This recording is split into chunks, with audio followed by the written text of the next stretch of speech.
ভারত বনাম বাংলাদেশ 50 রানে জয়ী ভারতীয় ক্রিকেট দল। বিগত কয়েক বছরে যখনই ভারত বাংলাদেশ ম্যাচ হয়েছে, ম্যাচ শুরু হওয়ার আগে অন্তত একটা হাড্ডাহাড্ডি লড়াই হবে এমনটাই এক্সপেক্ট করেছি। আজ ম্যাচ শুরু হওয়ার আগেই টসের সময়তেই কিন্তু ম্যাচের ফলাফল অনেকটা নির্ধারিত হয়েই গেছে। বাংলাদেশের ক্যাপ্টেন নাজমুল হোসেন শান্ত টস জেতার পরও যখন বল করার সিদ্ধান্ত নিলেন, ম্যাচের ফলাফল তখনই কি হবে সেটা আমরা বুঝতেই পেরেছিলাম। আপনি ভাবতেই পারেন যে টসে জিতলেই কি ম্যাচের ফলাফল মানে বলে দেওয়া যায় যে টসে জিতেই আমি ম্যাচ জিতে নিয়েছি। অনেক ক্ষেত্রে বলা হয় টসে যেত মানে ম্যাচ যেত, কিন্তু আজকে নাজমুল হোসেন শান্তর কাছে টস জেতার একটা সুযোগ ছিল, কিন্তু সেই টসে জেতার পরও তিনি ম্যাচের ফলাফলটা বিপক্ষ দলকে দিয়ে দিলেন, ভারতীয় ক্রিকেট দলকে। ভারতীয় দল, সেই দলের সঙ্গে তুমি ম্যাচ খেলতে এসেছো, টস জিতছো এবং তুমি সিদ্ধান্ত নিচ্ছ বোলিং করার, অর্থাৎ তুমি রান চেস করার সিদ্ধান্ত নিচ্ছ। ডে ম্যাচ, ভারতীয় দল তাদের বোলাররা তারপরে বোলিং করতে আসবে, যে বোলিং লাইন আপে জসপ্রীত বুমরা রয়েছেন, অর্শদীপ সিং রয়েছেন, এবং তুমি সেই বোলিং লাইন আপের এগেনস্টে চেস করতে নামছো। এটা ভাবাও তো ভুল, তাই নয় কি? টস জেতার পরও যে সিদ্ধান্তটা নিলেন, ম্যাচের ফলাফল ওখানেই নির্ধারিত হয়ে গেছে। বাকি তো কে কেমন খেলছে সেই সম্পর্কে তো আমরা পরে দেখে নিলাম। যাই হোক, এই ম্যাচের যদি সংক্ষেপে 3টে পয়েন্ট উল্লেখ করতে হয় যে কোথায় ভারত জিতলো, কোথায় বাংলাদেশ হারলো, 3টে পয়েন্ট হবে হার্দিক পান্ডিয়ার ব্যাটিং, কুলদীপ যাদবের বোলিং এবং নাজমুল হোসেন শান্তর ক্যাপ্টেন্সি। অনেক ক্ষেত্রে ক্যাপ্টেন্সির উপর ভর করে দলগুলো জেতে, কিন্তু আজকে বিশ্বাস করুন ক্যাপ্টেন্সি এতটাই খারাপ হয়েছে বিভিন্ন ক্ষেত্রে, টিম সিলেকশন থেকে শুরু করে বোলিং চেঞ্জ, টসের যে সিদ্ধান্তটা নেওয়া হলো, সবকিছু এতটাই খারাপ হয়েছে যে ওই জায়গা থেকে ভারত অন্তত হেরে যেত এমনটা আমার অন্তত মনে হয়নি। এবং অ্যাকচুয়ালি আমি কিছু ক্ষেত্রে গিয়ে বাংলাদেশের এই পারফরমেন্সের উপর ডিসঅ্যাপয়েন্টেড, যে এই লড়াইটা তো এক্সপেক্ট করিনি না, এর চেয়ে অনেক বেশি লড়াই এক্সপেক্টেড ছিল। ম্যাচ সম্পর্কে বলি এবং তারপরে কয়েকটা খুচরো খাজরা পয়েন্ট নিয়ে আলোচনা করব। প্রথমত আমি যেটা বললাম, টিম সিলেকশন, ভারতের টিম সিলেকশন এবং বাংলাদেশের টিম সিলেকশন। দেখুন, ভারতের টিম সিলেকশন নিয়ে আমি সম্পূর্ণ খুশি হইনি যখন প্রথমে তারা টিমে জানালো যে টিমটা আনচেঞ্জড। ভারতীয় দলে টিম আনচেঞ্জ মানে বুঝতে পারছেন, শিবম দুবে আবারও খেলছেন, রবীন্দ্র জাদেজা আবারও খেলছেন এবং বিরাট কোহলি আবারও ওপেনিং করতে আসছেন। কোহলির ওপেনিং করা নিয়ে বা জাদেজার টিমে থাকা নিয়ে আমার কোনো সমস্যা ছিল না। আমার একটু মনটা খচখচ করছিল যে আবারও দুবে, আবারও শিবম দুবে তো কিছু করতে পারেনি, তাহলে কেন টিম ইন্ডিয়া সেম টিম ধরে রেখেছে? এর একটাই কারণ, উইনিং কম্বিনেশন আমি ভাঙবো না। উইনিং কম্বিনেশন আমার কাছে রয়েছে, আমি উইনিং কম্বিনেশন কেন ভাঙতে যাবো? তাই তো, সুতরাং একটাই কারণ, সেই কারণেই শিবম দুবে আজকে টিমে ছিলেন। তাও মনে হচ্ছিল আরে ভাই দুবে খেলতে পারছেন না, কিন্তু তারপরে আমি যখন টিমটা দেখলাম, যখন আমি বাংলাদেশের টিমটা দেখলাম, তখন মনে হলো যে না ঠিক আছে। মনটা খচখচ করছিল যে দুবে আবার কি করবেন, কিন্তু যে টিমটা দেখলাম এইটুকুনি দেখা অন্তত মনে হচ্ছে যে না, দুবের জন্য কিছুটা অ্যাডভান্টেজ রয়েছে। এবং এখানেই বাংলাদেশের টিম সিলেকশন নিয়ে প্রশ্ন করতে হয়। একটা সহজ প্রশ্ন, আপনি যখন একজন পেসারকে বসাচ্ছেন, তখন একজন ব্যাটারকে ঠিক কি ভিত্তিতে আপনি টিমে রাখছেন? সবার আগে বাংলাদেশের ক্যাপ্টেনকে এই প্রশ্নটা করা হোক, বা টিম সিলেক্টরদের বা কোচকে, যারাই একজন মানে তাসকিনকে বসিয়ে জাকের আলীকে টিমে রাখার সিদ্ধান্ত নিয়েছেন। এটা একটা হাস্যকর সিদ্ধান্ত। আপনি এই টুর্নামেন্টে বাংলাদেশের সবচেয়ে শক্তিশালী মানে শক্তি কি, সবচেয়ে প্লাস পয়েন্ট কি? বোলিং, তাই তো। মানে ব্যাটিং এ যতবারই তারা ডুবিয়ে দিয়েছে, বোলাররা কিন্তু অ্যাকচুয়ালি ম্যাচ বার করে দিয়েছে। হ্যাঁ, তাসকিন রান খেয়েছেন বটে, বাট স্টিল বোলাররা মানে ম্যাচ বাঁচিয়েছে। বোলিং ইউনিট যথেষ্ট ভালো প্রদর্শন করেছে। নেপালের বিপক্ষে তো বোলিং না থাকলে জিততোই না বাংলাদেশ, রাইট? সেই জায়গাতে দাঁড়িয়ে আপনি একজন বোলারকে বসাচ্ছেন এবং তার জায়গায় নামাচ্ছেন জাকের আলী অনেককে। আপনি ভারতের এগেনস্টে আপনার বোলিংটাকে কম শক্তিশালী করে ব্যাটিংটাকে আরো বেশি শক্তিশালী করতে চাইলে কাকে নিয়ে? জাকের আলী অনেক। এটা এতটাই ঐতিহাসিক একটা সিদ্ধান্ত, এটা কিন্তু হার মানিয়ে দেবে নাজমুল হোসেন শান্তর ওই টস দিতে বোলিং করার সিদ্ধান্তকেও, সেটাকেও হার মানিয়ে দেবে। আমি জানি না শরীফুলের সিচুয়েশন কি, আমি না জেনে তো মন্তব্য করতে চাই না। আমি অ্যাজিউম করলাম যে শরীফুল এখনো চোট পেয়েছেন, এখনো তিনি বল করার মতন পরিস্থিতি নেই, আমি সেটা ধরলাম। যদি আমি শুনছি যে শরীফুল ফিট হয়ে গেছে, ঠিক আছে, আমি ধরলাম। কিন্তু আপনার কাছে অপশন ছিল সৌম্য সরকার, যিনি একই সাথে দুটো জিনিস করতে পারতেন। প্রথমত ব্যাটিং করতে পারতেন। আপনি সৌম্য এবং জাকের এই দুজনের মধ্যে কে ভালো ব্যাটার, এই প্রশ্নটা যদি করেন, 100 জনের মধ্যে 90 জন বলবে সৌম্য সরকার।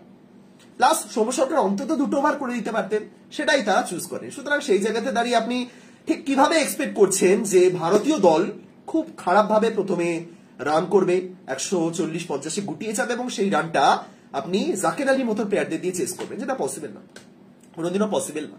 প্রথমত ভুল টিম সিলেক্ট করেছে বাংলাদেশ।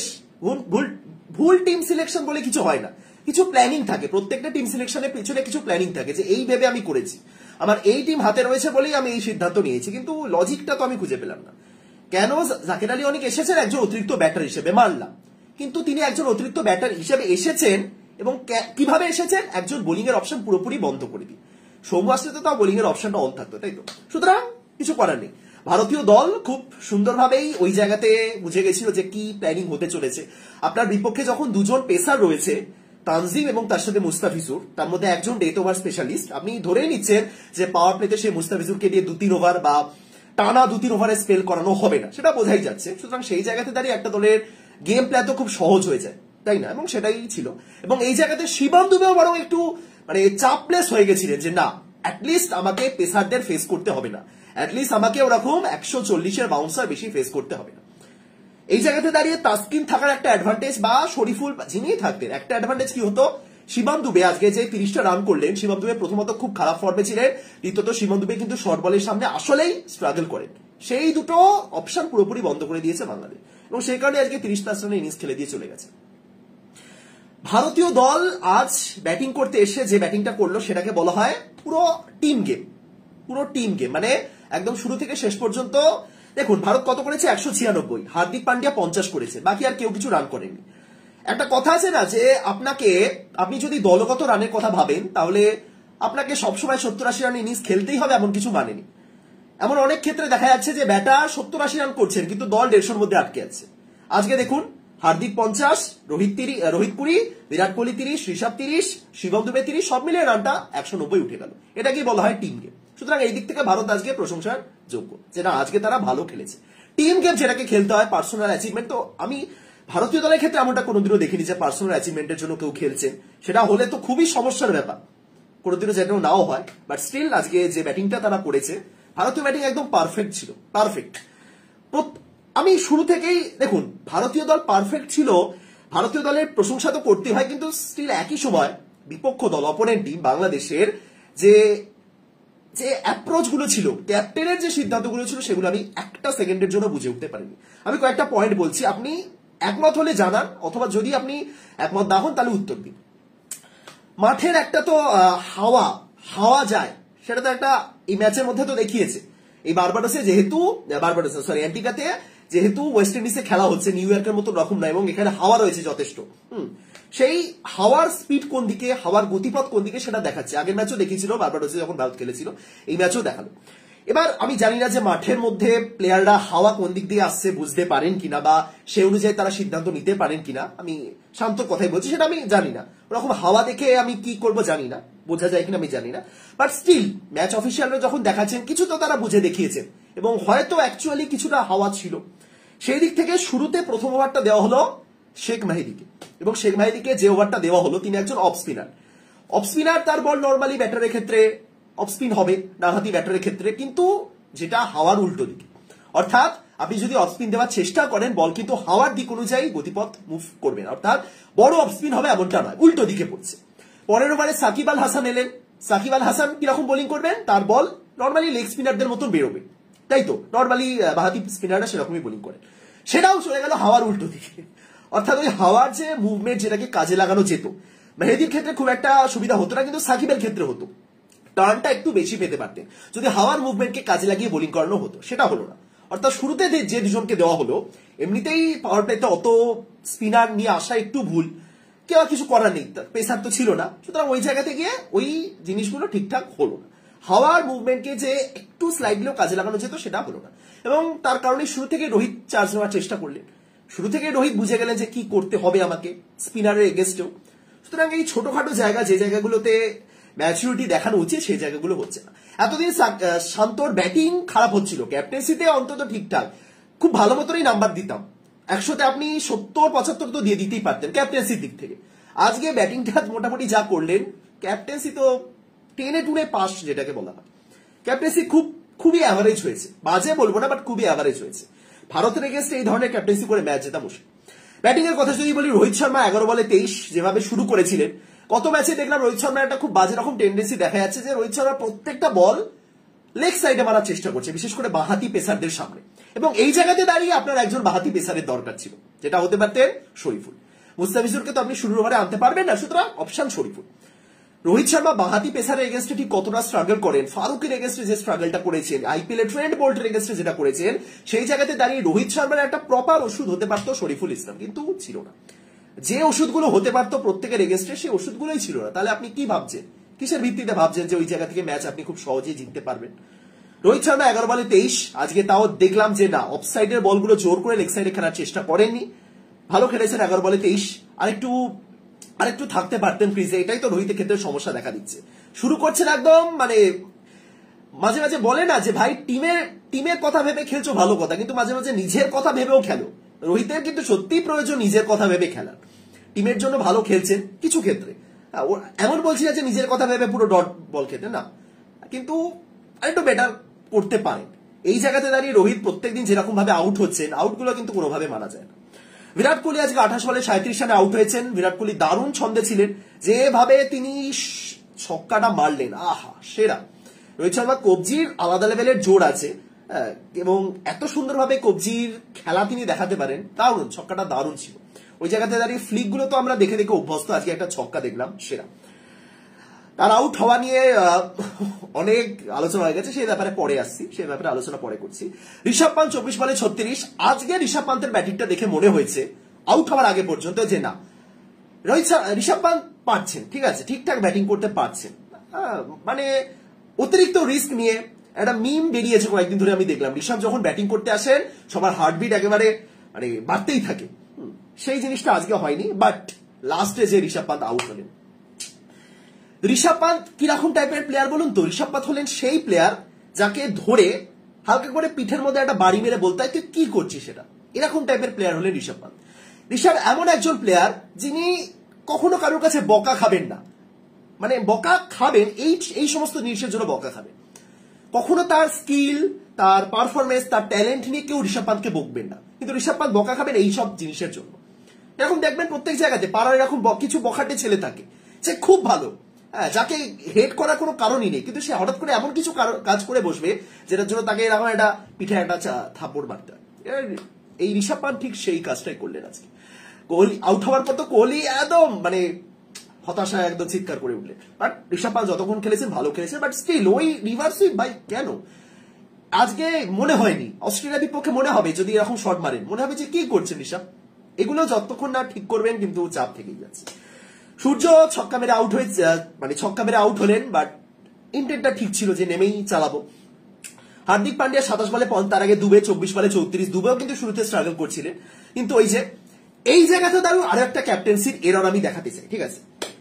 শিবম দুবে 24 বলে 34 করেছেন, এবং শিবম দুবে একটা সময় স্ট্রাগল করছিলেন, রানা বল তাও ছিল না, এবং ওই জায়গাতে আমি দেখলাম যে শিবম দুবের সামনে আনা হলো মুস্তাফিজুর রহমানকে। এর আগেও মুস্তাফিজুর রহমান একটা ওভার ঋষভ পান্তকে করছিলেন, এবং কি অ্যাঙ্গেল থেকে করছিলেন, তিনি একজন বাঁহাতি ব্যাটারের সামনে আসছিলেন রাউন্ড দ্য উইকেট অ্যাকশন নিয়ে, মানে অদ্ভুত একটা অ্যাকশন।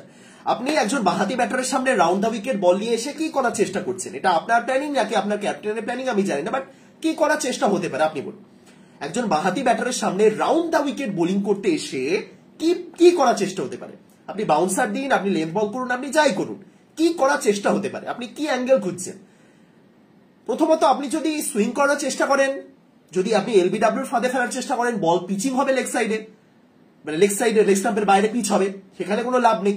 আর আপনি যদি ঠিকঠাক মানে লেন্থ ঠিকঠাক না রাখতে পারেন, যদি কোনোভাবে বল ফুল টাচ পড়ে এবং ওই জায়গা থেকে বাউন্ডারি মারা খুবই সহজ, জাস্ট ব্যাটে লাগাও বেরিয়ে যাবে, মানে ওই জায়গাতে ওই প্ল্যানিংটা কি আমি বুঝলাম। সুতরাং খুবই সহজ ছিল ঋষভ পান্তের জন্য। ঋষভ পান্ত ওই জায়গাতে দাঁড়িয়ে যদি পরপর 2-3টে মিস করতেন তাহলে বলতাম ভাই কি হচ্ছে।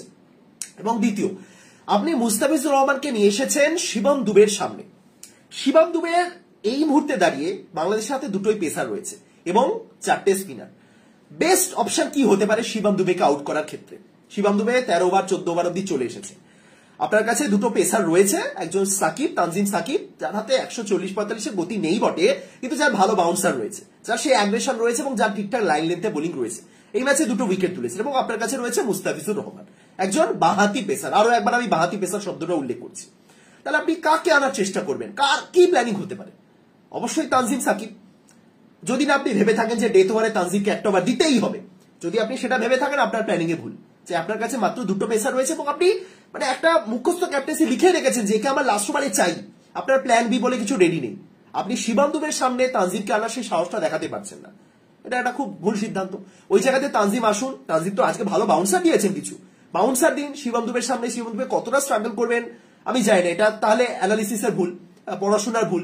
শিবম দুবে পেস বোলিং এর সামনে অ্যাকচুয়ালি স্ট্রাগল করেন, সেই শিবম দুবের সামনে আপনি ফেলে দিলেন স্পিনারদের এবং মুস্তাফিজুর রহমানকে, ফল যেটা সেটাই হয়েছে। হ্যাঁ, ঋষাদ শিবম দুবেকে আউট করলেন বটে, কিন্তু যে জায়গাতে তিনি রানটা করেছেন 34, এটা একরকম বলা যেতে পারে তাকে ফর্মে ফিরিয়ে আনা। ওই যে ছক্কাগুলো তিনি মারলেন সম্পূর্ণ ভুল প্ল্যানিং। এইরকম ভুল ক্যাপ্টেন্সি আমি অন্তত শেষ কয়েকটা ম্যাচে শান্ত ক্ষেত্রে দেখিনি। একটু out of the box captaincy করাই যায়, কিন্তু এটা তো পুরোই কোনো বক্স বলে কিছু নেই, একদম যা পারছেন ক্যাপ্টেন্সি করে গেছে। মুখস্থ ক্যাপ্টেন্সি যখন যাকে আনতে হবে এবং আপনার কাছে বোলিং অপশন না থাকলে ভাই এটা করতেই হবে। যতই আমি বলি যে তানজিমকে আগে আনো, কে রিস্কটা নেবেন বলুন, কে রিস্কটা নেবেন যে তানজিমকে লাস্ট ওভারের জন্য না রেখে এখন দিয়ে দেওয়া? বাই চান্স যদি তানজিমকে সার্ভাইভ করে যান তাহলে তো লাস্টের দিকে আরো মার খাবেন, লাস্টের দিকে আপনি 19-20 ওভারের ঋষাদকে আনবেন, সাকিবকে আনবেন, মাহমুদুল্লাহকে আনবেন, এবং আনতে হতোই, কিছু করার নেই। বাট কিছু করার নেই, এই তিনজন পেসার থাকা সত্ত্বেও দুজন পেসারকে খেলালে এটাই হবে। তারপরে হার্দিক পান্ডে 27 বলে 50, ভারতের MVP, most valuable player. IPL এর সময় অনেক সমালোচনা হয়েছে, আমি নিজেই করেছি, স্বীকার করছি, কিন্তু সেই সময় সিচুয়েশন বলুন, ফর্ম বলুন, কোনো কিছুই তার সঙ্গে ছিল না এবং অ্যাকচুয়ালি সমালোচনা করার মতনই কাজবাজ হার্দিক পান্ডে করছিলেন। ক্যাপ্টেন হিসেবে বলুন, একজন প্লেয়ার হিসেবে বলুন, সেই লিডার হিসেবে বলুন, সেই জিনিসটাই ছিল না।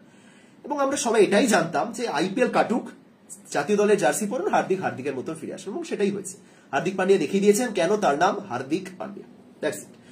অতিরিক্ত কিছু বলছি না, এই হার্দিক পান্ডিয়া সম্পর্কে অনেক কিছু বলার রয়েছে, টুর্নামেন্ট শেষে বলবো। সে ভারত রেজাল্ট যাই হোক না কেন, এই হার্দিককে নিয়ে অনেক কিছু বলার রয়েছে। কেউ যদি মনে করেন হার্দিক ইজ ব্যাক, হার্দিকের রিডিমশন হয়ে গেছে, না, অপেক্ষা করুন, এখনো সময় আছে। এই হার্দিক পান্ডিয়াকে কিন্তু এখনো অনেক কিছু করতে হবে এবং আমার বিশ্বাস তিনি সেটা করবেন। ভারত 196-তে 5, বোলিং ঠিক আছে, মানে দেখুন, প্রথমে আপনি ভারতের এগেন্সটে বোলিং করেছেন। হ্যাঁ, একটা জিনিস তো বলতেই হয় যে এই পিচে এত রান কোনোদিনও হয়নি, যেটা ভারত তুলে দিয়েছে। সুতরাং বোলিং কিছু ক্ষেত্রে তো অবশ্যই ভুল হয়েছে, বাট স্টিল শেখ মাহিদি তো খুবই ভালো বোলিং করেছেন, সাকিব একটু রান খেয়ে গেছেন বটে, বাট ঠিক আছে, আপনি বোলিংকে অতটাও দায়ী করতে পারেন না। ক্যাপ্টেন যেভাবে বোলারদের ব্যবহার করেছেন, সেই জায়গাতে দাঁড়িয়ে মুস্তাফিজুরের এগেন্সটে কিছু বলার রয়েছে যে তিনি ওটা কি ট্রাই করছিলেন, অ্যাঙ্গেলটা ওই রকম ভাবে দিয়ে। এবার অনেকে বলতে পারেন যে ডানহাতি ব্যাটারের ক্ষেত্রে Mustafizur over the wicket bowling করতে আসবেন, তার অ্যাঙ্গেলটা প্রয়োগ করবেন, বাঁহাতি ব্যাটারের ক্ষেত্রে তো সেটা পারবেন না। তাহলে বাঁহাতি ব্যাটারের ক্ষেত্রে সেটা যদি না পারেন, তাহলে রাউন্ড দ্য উইকেটে সেটা কি করছিলেন? কিছু কোনো মানেই হয় না ওই জায়গাতে ওই অ্যাঙ্গেলটা প্রয়োগ করা, তাই না? বাকি ঋষাদ 43টা রান খেয়েছেন 3 ওভারে, বাট স্টিল ঋষাদ যে বোলিংটা করেছেন, যেভাবে টার্ন খাচ্ছিল তারপর, এটা কিন্তু ইমপ্রেসিভ। এটা আপনি স্বীকার করতে, এক বাক্যে স্বীকার করা উচিত আপনার, যে এই ম্যাচেও 3 ওভারে 43 রান খাওয়ার পরও ঋষাদ হোসেনের বোলিং কিন্তু অ্যাকচুয়ালি ভালো হয়েছে। আপনি ঋষাদ হোসেনের গ্রিপটা দেখছেন, একদম পুরো বলটা মানে একদম ঠিকঠাক হাতের মধ্যে সেট হয়, মানে পুরো একদম সুন্দর গ্রিপ থাকে তার। এটা নিয়ে আগের দিন আলোচনা হচ্ছিল, আমি দেখলাম।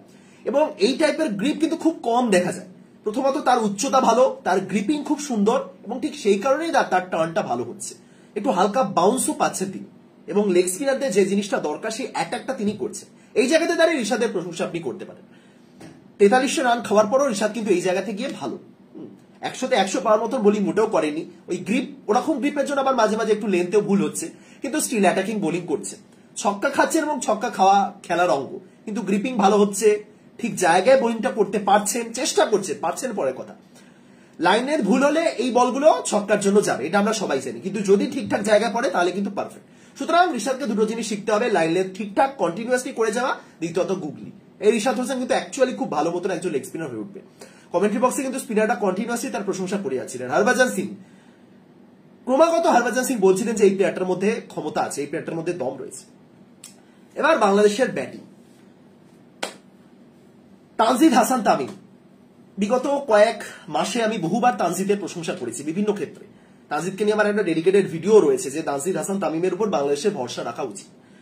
এবার ভরসা রাখবেন কি রাখবেন না সেটা আপনাদের ব্যাপার, তানজিদও কিরকম খেলবেন ভবিষ্যতে সেটাও তার ব্যাপার, কিন্তু আজকে যেটা করেছেন, আগের দিন লিটন যেটা করেছেন তার থেকে কোনো অংশে কম নয়। সেম, দুটোই same, same same but different, দুটোই সেম। আগের দিন লিটন যে কাজটা করেছিলেন, আজকে তাসজিদ হয়তো রানা বল খেলে গেছেন, ওইরকম লিটনের মতন ডট বল খেলেনি বলে হয়তো মনে হতে পারে যেটা না এটা একটু বেটার, কিন্তু ওই ঘুরে ফিরে একই। আপনি 190+ রান চেস করতে নেমেছেন এবং আপনি রানা বল খেলার চেষ্টা করছেন। চেষ্টাটা কি ইম্পর্টেন্ট, বারবার আমি বলি যে কোনো জিনিসের ক্ষেত্রে ইন্টেন্ট ইম্পর্টেন্ট, যে আপনার উদ্দেশ্যটা কি, আপনার জীবনের উদ্দেশ্য কি, কি করতে এসেছেন। এবং তানজিদের মধ্যে সেই ইন্টেন্ট বলে কিছুই ছিল না, আজকে ইন্টেন্ট জিরো। সেই জায়গাতে দাঁড়িয়ে তানজিদ যে খেলাটা খেলেছেন, 31 বলে 29 করেছেন না, 13টা বল খেলে আউট হয়ে গেলে অনেক বেটার সিচুয়েশন থাকতো। সৌম্য সরকার বসে রয়েছে, তানজিদকে কিন্তু এটাও ভাবতে হবে। বাংলাদেশের ওপেনারদের না একটা খুব খুব কি বলবো, ল্যাগ বলে না, সেই ল্যাগ জিনিসটা চলে এসেছে। কারণ তারা জানেন যে তারা একটা ম্যাচ যদি ব্যর্থ হন হয়তো তারা বাদ পড়বেন, কিন্তু ব্যাকআপে যারা রয়েছে সে যখন আসবে সেও ঠিক একই রকমভাবে ব্যর্থ হবে, সে কারণে তাদেরও আর কিছু করার নেই। এবং ঠিক সেম জিনিসই হয়ে গেছে। আপনি সৌম্যকে দেখুন, আপনি লিটনকে দেখুন, আপনি তানজিদ হাসান তামিমকে দেখুন, বা আপনি অতীতেও যারা যারা খেলেছেন, আপনি আনামুল হক বিজয়কে দেখুন, সবাই সেম। আপনার এই টিমে রয়েছেন, কিন্তু একটা ম্যাচে দুটো ম্যাচে সুযোগ পাওয়ার পর এতটাই ব্যর্থতা আপনাকে ঘিরে রেখেছে যে আপনার পরিবর্তে যে প্লেয়ারটা এসেছে সেও ততটাই ব্যর্থ, তার জায়গায় আবার আপনি এলেন, আপনিও ব্যর্থ, সেও ব্যর্থ। সুতরাং কারোর মধ্যে সেই একটা তেজ কাজ করে না যে আমি বসে গেলে আমার জায়গাটা নিয়ে নেবে। ভারতীয় দলে সেম জিনিসটাই হয়েছে, ভারতীয় দলে এই কম্পিটিশনটা রয়েছে। শুভমান গিল, ঈশান কিষান, ঋতুরাজ গায়কোয়াড়, যশস্বী জয়সওয়াল, এই চারজনের মধ্যে কেউই কিন্তু খেলছে না, অথচ চারজনেই ডিজার্ভ করেন তো। গিল ডিজার্ভ করেন, জয়সওয়াল ডিজার্ভ করেন, ঈশান কিষান একটু ব্যাকফুটে চলে গেছিলেন, বাট স্টিল এই প্লেয়ারটির একটা ডাবল সেঞ্চুরি রয়েছে ওডিআই ক্রিকেটে। হ্যাঁ, আইপিএল অভিষেক শর্মা বসে রয়েছেন, হাজারটা প্লেয়ার রয়েছে, এরা জানেন কম্পিটিশন রয়েছে, সেই জায়গাতে আপনি কম্পিটিশন কিন্তু দিতে পারছেন না। বাংলাদেশ দল এই কম্পিটিশনের অভাবে ভুগছে এবং ওপেনাররা ঠিক এই কারণেই ভাবছেন যে আমি যদি ব্যর্থ হই, নেক্সট টিম যে প্লেয়ারটা আসবে সেও তো সেম ব্যর্থ হচ্ছে, তাহলে আমার নিজের জায়গা নিয়ে কোনো সমস্যা নেই। নাজমুল হাসান শান্ত ভালো খেলেছেন, অ্যাটলিস্ট চেষ্টা করেছেন, এই চেষ্টাটা দরকার, বাট স্টিল ওই 120-25 অ্যাভারেজ স্ট্রাইক রেট নিয়ে ব্যাটিং বেশি দিন চলবে না। তাওহিদ হৃদয় 6 বলে 4, সাকিব 7 বলে 11, মাহমুদুল্লাহ 15 বলে 13। ওই জায়গাতে গিয়ে একটা আউট হওয়ার পর না কুলদীপ যাদবকে কেউ আর বুঝে উঠতে পারলে না। কুলদীপ যাদব ঠিক একটা সিম্পল জিনিস করে গেছেন আজকে, অতিরিক্ত টার্ন বলে কিছু নয়, অতিরিক্ত ভ্যারিয়েশন নয়, Kuldeep Yadav simple line length maintain করে বল সোজা ফেলে গেছে, একদম সোজা। তার বল অতিরিক্ত টার্ন হয়নি, বোলারের সামনে পড়ছে, তুমি বলে লাইন মিস করো, এলবিডব্লিউ বা বোল্ডও হতে পারো, এবং মারতে গেলে সেই রকমই কুলদীপের সেই পেস, মানে লেগ স্পিনারদের একটা পেস হয় না, সেই পেসটা খুব মারাত্মক রকমের রয়েছে। এক একটা বল তিনি এত 110, 115 অব্দি চলে যায় তার বল, সেই পেসটাই তারা বুঝে উঠতে পারছেন না। সুতরাং এই স্লো পিচে তার ওই পেস কিন্তু অ্যাকচুয়ালি সুন্দরভাবেই আসবে বলে, এবং সেই পেসটা তারা বুঝে উঠতে না পেরে হুটপাট শট খেলছেন এবং একাধিক ক্ষেত্রে লাইন মিস হয়েছে। সুতরাং ঠিক এই জায়গাতেই কুলদীপ যাদব বেরিয়ে গেছে। এবং সবশেষে আর কি করা ছিল, মাহমুদুল্লাহ, জাকের আলী কেউ কিছু করতে পারলেন না। রিশাদ হোসেন ট্রাই করেছিলেন, ছক্কাগুলো মেরেছে, মানে গোটা ম্যাচে রিশাদ হোসেন একা লড়ে গেছেন বলা যেতে পারে। শান্ত ভালো গেছেন, বা রিশাদ বল হাতে বলুন, 2টো উইকেট তুললেন, ব্যাট হাতে রান করলেন। আগের দিনে আমি ভিডিও বানিয়ে প্রথমে একটা কথা বলেছিলাম, মনে আছে, যে রিশাদ হোসেনকে বাংলাদেশ যত্ন নিক, অ্যাকচুয়ালি নিক। এই স্লো পিচে রিশাদ যেভাবে ব্যাটিং করলেন, বাংলাদেশে তো এই স্লো পিচ, বাইরে গিয়ে তারা কেমন খেলবে পরের কথা, বাট বাংলাদেশেই তো ম্যাক্সিমাম খেলতে হবে, সেখানে রিশাদ কিন্তু অ্যাকচুয়ালি ডেঞ্জারাস হয়ে উঠতে পারে। 146 ব্যাটিং এ সেরকম কিছু করার ছিল না। বুমরা তো তারপরে এলেনি। আমি শুরুতেই বললাম যে আপনি টস জিতে যখন বোলিং করার সিদ্ধান্ত নিচ্ছেন, আপনার মাথাতে এটাই রয়েছে যে আমাদের টিমে একটা জসপ্রীত বুমরা রয়েছে, মানে অপোনেন্ট টিমে একটা জসপ্রীত বুমরা রয়েছে। এই জিনিসটা যখন আপনি জানেন, বুঝছেন, আর আপনি ঠিক কোন অ্যাঙ্গেল থেকে 2 পেসার নিয়ে বোলিং করার সিদ্ধান্ত নিলেন এবং রান চেস করার সিদ্ধান্ত নিলেন?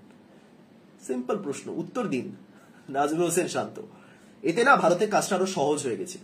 সিম্পল, ভারতের কাজ আরো সহজ হয়ে গেছিল যে ভাই, রোহিত শর্মা হয়তো অবাক হয়েছেন যে কি টস জেতার পর বোলিং নিচ্ছে, সে আমরা ব্যাটিংই করব। শান্ত ভাবতে পারেন হয়তো যে ভারতের বোলিং খুব ভালো, ভারতের ব্যাটিংটা হয়তো সেরকম কাজ করছে না, চলো আমি আমার ব্যাটারদের দিয়ে একদম, বোলারদের দিয়ে ভারতকে একদম 120-তে অল আউট করে দিই। বা ওই আরেকটা যেটা সিদ্ধান্ত, বোলার কমিয়ে ব্যাটার বাড়ানো। তিনি হয়তো এটাও ভেবেছিলেন যে আমাদের বোলিং তো খুব ভালো হচ্ছে, তার মধ্যে থেকে একজনকে যদি কমিয়ে নিই তাহলে খুব একটা ফারাক পড়বে না, আমাদের ব্যাটিং তো খুব খারাপ হচ্ছে, চলো আরেকজন ব্যাটারকে বাড়ায়। এই কিছু ভাবতে পারেন তিনি, বাট যেটা ভেবেছেন তার লজিক কিন্তু খুবই লেম। যাই ভেবে থাকুন না কেন, কি ভেবেছেন আমি জানি না, দুই পেসার নিয়ে, তার একজন মিডিয়াম পেসারও নেই, ভারতের কাছে একটা দুবে ছিলেন, চাইলে একটা দুটো বা দুবেকেও দেওয়া যেতে পারতো, ভারতীয় দলের ক্ষেত্রে বলছি। বাংলাদেশ 2জন পেসার নিয়ে এই পিচে বোলিং করার সিদ্ধান্ত নিল। খুব বাজে ডিসিশন, খুব বাজে সিদ্ধান্ত টস জেতার পর। যাই হোক, ম্যাচ তো শেষ হলো। বাংলাদেশ 2 ম্যাচে একটাও জিততে পারেনি। বাংলাদেশ প্রায় বিদায় বলাইতে পারে, এখনো পুরোপুরি হয়নি, এখনো ওই মাঝপথে একটা চলছে, মানে ক্ষীণ যে সম্ভাবনাটা রয়েছে সেটা থেকে যায়। ধরুন কাল আফগানিস্তান অস্ট্রেলিয়াকে হারিয়ে দিল, ধরুন শেষ ম্যাচেও ভারত অস্ট্রেলিয়াকে হারিয়ে দিল, ধরুন বাংলাদেশ আফগানিস্তানকে হারালো, সেক্ষেত্রে 3টে দলই 2-2 করে পাবে, 2-2-2, এবার নেট রান রেট দেখা হবে। সেটা খুব কঠিন, খুব জটিল, সেসব নিয়ে ভেবে লাভ নেই, কালকে সকালবেলার পরই জেনে যাওয়া যাবে। বাট আর একটু বেশি লড়াই করতে পারতো বাংলাদেশ, এক্সপেক্টেড ছিল। এবার তাহলে ওই ছোটখাটো কয়েকটা জিনিস নিয়ে বলি যেগুলো নিয়ে সোশ্যাল মিডিয়াতে খুব চর্চা হচ্ছে, এবং সবার আগেই যে ফটোটা দিয়েছি, তানজিদ হাসান তামিম ভার্সেস বিরাট কোহলি। সব জায়গাতে বলা হচ্ছে যে কোহলিকে যে অ্যাগ্রেশনটা দেখানো হলো তানজিদ সেটা ভালো করেননি, কোহলি তানজিদের কেরিয়ার খেয়ে নেবে। অনেক জায়গায় বলা হচ্ছে যে কে কোহলিকে দেখিয়ে দিয়েছে তানজিদ অ্যাগ্রেশন, মানে যেমন দুপক্ষ থেকে একদম হয়। এবার আপনি কোন দলের সমর্থক না হয়ে যদি নিউট্রালি ব্যাপারটা একটু ভাবে, বিচার করেন, প্রথমত যারা বলছেন কোহলি তানজিম হাসান সাকিবের কেরিয়ার খেয়ে নেবেন, ভাই কোহলি কি ম্যানিটার? কোহলি কার কেরিয়ার খেয়ে নেবে? কেন এটা খেয়ে নিতে যাবে? কোহলি কারোর কেরিয়ার খায় না, এটা ক্রিকেট খেলা ব্যাট দিয়ে খেলা হয়। এবার ব্যাট হাতে জবাব সেটা কোহলি দিতে পারেন, সেটা আমরা সবাই দেখেছি, অতীতে প্রচুর এরকম ইনস্টেন্স রয়েছে, সেটা কোহলি দেবেন, কোহলির জন্য সুযোগ রয়েছে, কোহলি পরে তার অ্যান্সার খুব সুন্দরভাবে দেবে। কিন্তু তার মানে এই নয় যে কেরিয়ার খেয়ে নেবে, ওরকম হয় না, ওটা এক ধরনের কুসংস্কার বলা যেতে পারে। তুমি কোহলিকে অ্যাগ্রেশন দেখিয়েছো, কোহলি তোমার কেরিয়ার খেয়ে নেবে, ওরকম হয় না কোহলি। যাই হোক, এবার প্রশ্ন হচ্ছে যে তিনি যেটা করেছেন সেটা ঠিক করেছেন নাকি ভুল করেছেন। প্রথমত আমি বহুদিন ধরে একটা জিনিস বলে এসেছি, অ্যাগ্রেশন দেখানো উচিত। বিরাট কোহলিকে আজকে অ্যাগ্রেশন দেখিয়েছেন, উইকেট তোলার পর দেখিয়েছেন, প্রত্যেকটা বোলারের সেটা কর্তব্য দেখিয়েছেন, খুব ভালো কথা দেখিয়েছেন। এবার বাকিটা কোহলি জবাব দেবে, তার কাছে এখনো সময় রয়েছে, কোহলি ভবিষ্যতে জবাব দেবে। সুতরাং এটা ভবিষ্যতের জন্য ছেড়ে দিন, এই মুহূর্তে দাঁড়িয়ে এটা নিয়ে আলোচনা করে কি হবে? কোহলি খেয়ে নেবেন, তানজিদ বুঝিয়ে দিয়েছেন কোহলির কি অকাত, ওই সব নিয়ে আলোচনা করেই কোনো লাভ নেই। একজন পেসারের কাজ উইকেট তোলা, তিনি উইকেট পেয়েছেন, যে কোনো পেসারের ড্রিম হলো কোহলির উইকেট পাওয়া, তিনি সেটাও করে দেখিয়েছেন। সুতরাং ওই অ্যাগ্রেশনটা দেখানো স্বাভাবিক। এবার অ্যাগ্রেশনটা তিনি একটু অতিরিক্ত দেখিয়েছেন কিনা সেটা হচ্ছে প্রশ্ন। হ্যাঁ, হয়তো একটু অতিরিক্ত দেখিয়ে ফেলেছেন হয়তো, বাট কোহলি নামটা ভাবতে হবে, বিরাট কোহলি, হ্যাঁ, তার উইকেট নেওয়ার পর একটু তো আবেগ চলে আসবে, তাই না? বাট ভুল কিছু নেই। এবার এটা ওই পার্সোনাল একটা ফাইট, সেটা আলাদা ব্যাপার, সেটা ভবিষ্যতে আমরা দেখতে পাবো। বাট আইসিসির নিয়ম অনুযায়ী তিনি ভুল কিছু করেননি, ধাক্কা ফাক্কা কিছু দেননি, সুতরাং জরিমানা কিছুই হবে না ধরে নিন। আর বাকি তো এইটুকুনি বলতে পারি যে অনেকে বলছেন যে ভুল লোকের সামনে অ্যাগ্রেশন দেখানো হয়েছে। অ্যাগ্রেশনটা ভুল লোকের সামনে দেখানো কি ঠিক লোকের সামনে ওরকম তো কিছু হয় না। অ্যাগ্রেশন তুমি যদি কারোর সামনে দেখাতে পারো তাহলে সবার সামনে দেখাও, এটুকুনি বলবো। তুমি যদি রোহিত পাউডেলকে অ্যাগ্রেশন দেখাতে পারো তাহলে তোমার সেই দমটা থাকা চাই যে তুমি কোহলিকে অ্যাগ্রেশন দেখাতে পারো, এবং তোমাকে সেই দমটাও তোমার থাকা চাই যে নেক্সট টাইম যখন এই কোহলি তোমাকে একটা সুন্দর শট খেলবে তুমি তারও যেন জবাব দিতে পারো। সুতরাং এই মুহূর্তে দাঁড়িয়ে অত কিছু আলোচনা করে লাভ নেই। নেক্সট টাইম ম্যাচ হোক, next time Bharat Bangladesh match হোক, নেক্সট টাইম বিরাট কোহলির সামনে ফেস করুন, মানে তানজিম হাসানকে ফেস করুন কোহলি, তখন কি হয় তার ভিত্তিতে অ্যান্সার দেওয়া হয়, ঠিক আছে? সুতরাং কে কার কেরিয়ার খেয়ে নিচ্ছে, কে কাকে বুঝিয়ে দিচ্ছে এর এইটাই অকাত, দেখিয়ে দিচ্ছে কে আসল টাইগার, বাদ দিন এসব। আর কি, আর সেরকম কিছু হয়নি। আর একটা নোবল নিয়ে আলোচনা হচ্ছে দেখলাম, নোবল ছিল অ্যাকচুয়ালি নোবল ছিল, ওটা ভুল সিদ্ধান্ত দেওয়া হয়েছে।